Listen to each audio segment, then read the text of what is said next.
Un anniversaire cette année pour les Petits As, 40e édition.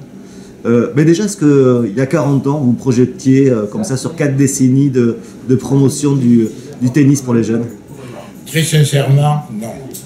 Lorsqu'avec Claudine, Hervé, Jacques et moi, nous avons eu l'idée de créer une compétition internationale minime, c'est-à-dire 14 ans et moins,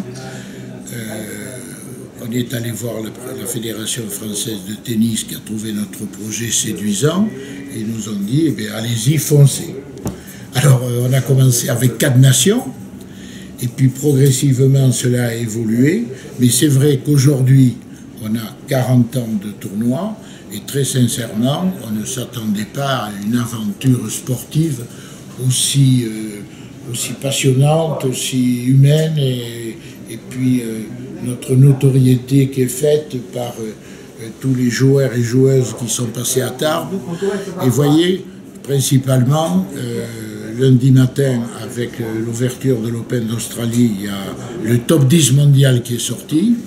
Il y a 9 garçons sur 10 qui sont venus à Tarbes. Ils n'ont pas tous gagné, d'accord, mais ils ont au moins fait le dernier carré. Et chez les filles, sur 10 filles, il y en a 6 qui sont passées à Tarbes. Ça, c'est notre notoriété. Voilà. Nous sommes devenus le passage obligé de tous ces jeunes qui veulent par la suite, à 13-14 ans, faire une carrière dans le tennis. Nous avons aussi des vainqueurs, garçons et filles, Petits As, dont on n'entend plus parler.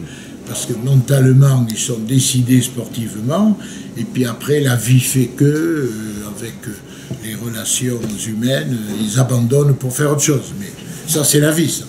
Et ce passage obligé, ça sera encore le cas pour cette 40e édition, au Parc des Expositions de Tarbes, puisqu'il y a 42 nations, malgré la situation sanitaire encore compliquée. Malgré le protocole sanitaire, il y a effectivement 42 nations inscrites, et nous attendons 320 joueurs-joueuses.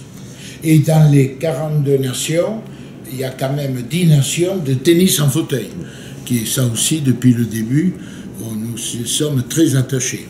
On fera d'ailleurs des gros plans sur cette partie handisport qui est importante aussi ici aux Petits As. Ça veut dire aussi que sur les cours de tennis installés pour ces Petits As à Tarbes, il y a des matchs de grande qualité avec des jeunes, mais ils sont détectés comment d'ailleurs ces jeunes? Ils sont détectés par les fédérations, par des pôles de tennis ou tennis études, ce qu'on appelle suivant le pays. Ils sont détectés à partir de 11-12 ans et jusqu'à 13-14 ans. Après, ils sont sélectionnés et ils sont envoyés dans tous les tournois du monde qui existent. Et alors, ce qui est important aussi, que je n'oublie pas de rappeler, c'est que depuis 3 ans, les Petits As sont passés à un tournoi de super catégorie. Nous sommes le seul et unique en France à avoir ce label. Donc, comme il n'y a pas eu beaucoup de tournois de jeunes faits depuis janvier 2021, nous avons une affluence d'inscription tout à fait normale. Et comme c'est le socle du tournoi, nous en sommes effectivement très satisfaits. Notre seule inquiétude, c'est avec la situation sanitaire actuelle, le protocole à respecter. Est-ce que le public viendra aussi fréquemment qu'ils sont venus jusqu'à maintenant? Bon, nous avons renouvelé des animations, mais enfin, je pense que ce sera une grande édition, surtout dans l'émotion et la mémoire. Oui, puisque avant de parler justement de cette émotion et de sa mémoire, c'est que ce tournoi a aussi une particularité, c'est qu'il est en entrée gratuite. Il y a des animations qui sont gratuites et c'est aussi un rendez-vous familial pour les centres de loisirs, les jeunes, entre amis, pour profiter du tennis et d'un moment de convivialité dans ce mois de janvier. Voilà, et puis les gens savent, bon, d'une part que l'entrée est gratuite, mais les gens savent aussi, et c'est le côté sympathique du tournoi, c'est qu'il y a 180 bénévoles, direction comprise, qui assurent l'organisation de cela. C'est une équipe d'hommes et de femmes formidables que l'on a connue, si vous voulez, dans le 40e tournoi, par rapport à ceux qui sont là depuis 1983, il y en a 22. Bon, les autres, les aléas de la vie ont fait qu'il y a des des gens qui sont décédés, d'autres qui ont arrêté parce qu'ils étaient fatigués. Voilà, mais ça, c'est la vie de toute manifestation. Mais c'est vrai qu'il y a cette fidélité-là, sauf qu'à un moment, il faut transmettre le flambeau. C'est la période de transition. C'est l'âge. Qu'est-ce que vous voulez? Le temps passe et il faut se rendre compte qu'on fatigue un peu plus qu'avant. Et Jacques, Claudine et moi, nous préparons notre succession avec 3 successeurs qui sont avec nous déjà depuis 2 ans, qui vont vivre ces 40 ans. On va continuer à être là pour les accompagner seulement en 2023.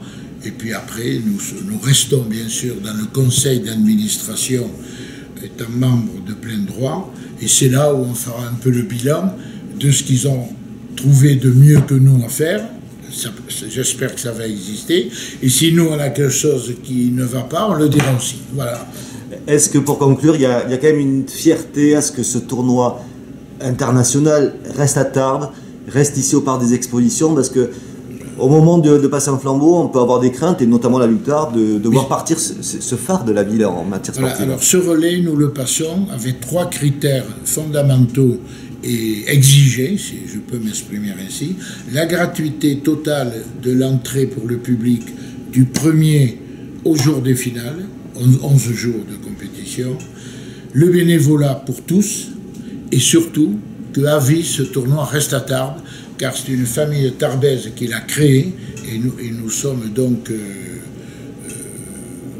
très tenaces là-dessus. Il n'est pas question que ce tournoi parte ailleurs.